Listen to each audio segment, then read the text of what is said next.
আলমচাঁদ বাড়ি ক্রিকেট একাদশ কর্তৃক আয়োজিত এসিবি গোল্ড কাপ ক্রিকেট একাদশের জমজমাট ফাইনাল খেলা অনুষ্ঠিত হয়। 1 মে বুধবার বিকালে আলমচাঁদ বাড়ি অস্থায়ী মাঠে জমজমাট ফাইনাল খেলা অনুষ্ঠিত হয়।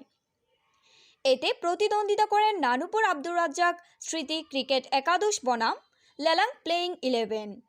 ওদেরকে বলার মতো কিছু নাই, একটা টুর্নামেন্ট কিভাবে সুন্দর করতে হয় এরা জানে। তো বিগত দিনে আপনারা ফটিকছড়িতে বিভিন্ন জায়গায় আপনারা টুর্নামেন্ট খেলে এসেছেন, সেগুলো যেভাবে সুন্দর করেছেন, আশা করি আপনাদের নেতৃত্বে আজকে টুর্নামেন্টেও সফলভাবে শেষ হবে আমি আশা রাখি। তো আয়োজক কমিটিরা রয়েছে, তারাও খুব বেশি আন্তরিক, আপনারা আপনাদের সুন্দর খেলা উপহার দিবেন, তারাও তাদের দক্ষ হাতে পরিচালনা করবে, এটা আমি আশা রাখি ইনশাল্লাহ। তো এই বলে আমি আমার বক্তব্য শেষ করছি। এবং জমজমাট ফাইনাল খেলায় লেলাং প্লেইং 11-এর দেওয়া 114 রানের টার্গেট ব্যাট করতে নেমে শেষ ওভারের 3 বল হাতে রেখে ট্রফি জিতে নেন আব্দুর রাজ্জাক স্মৃতি একাদশ নানুপুর। উক্ত ফাইনাল ম্যাচে অতিথি হিসেবে উপস্থিত ছিলেন নানুপুর ইউনিয়ন পরিষদের নবনির্বাচিত চেয়ারম্যান নুরুন নবী রওশন। এই মুহূর্তে আমি অভিনন্দন জানাচ্ছি, তারা সুন্দর খেলেছেন, এখনো 2 ওভার বাকি আছে। প্রত্যেকটা গ্রামে, প্রত্যেকটা সমাজে মানুষ, বড়রা মুরব্বীরা যেটা ভালো কাজ করে যায়, ছোটরা ওইটা ফলো করে, ওইটা দেখে এরাও ভালো কাজ করার চেষ্টা করে।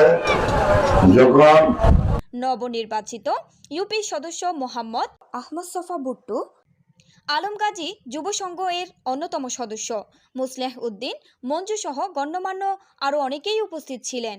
টুর্নামেন্ট সেরা ও সেরা ব্যাটসম্যান নির্বাচিত হলেন মোহাম্মদ বাবর, সেরা bowler Mohammad Imtiaz, man of the match Mohammad Imrul. এতে আম্পায়ার দায়িত্ব পালন করেন মোহাম্মদ জোনায়েদ, মোহাম্মদ মাইন ও মোহাম্মদ ফুরখান। আয়োজক হিসেবে উপস্থিত ছিলেন রানা, মাইন, ফয়সাল, তাজবিদ, লিসান, হাসনাইন, তামিম, রাইহান, মারুফ, তাহসিন সহ বাড়ির সকল ক্রিকেটারদের সহায়তায় প্রথমবারের মতো ঝমকালো আয়োজনের মাধ্যমে গোল্ড কাপ টুর্নামেন্ট আয়োজন সফল হয়েছে বলে মনে করেন আলমচাঁদ বাড়ি ক্রিকেট একাদশ।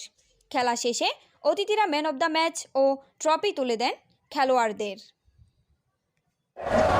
আমি এই এলাকার যুবক ভাইদেরকে আমি অনুরোধ করব, আপনারা সময় সময় যুগে যুগে এই এলাকাকে এগিয়ে নিয়ে যাবেন।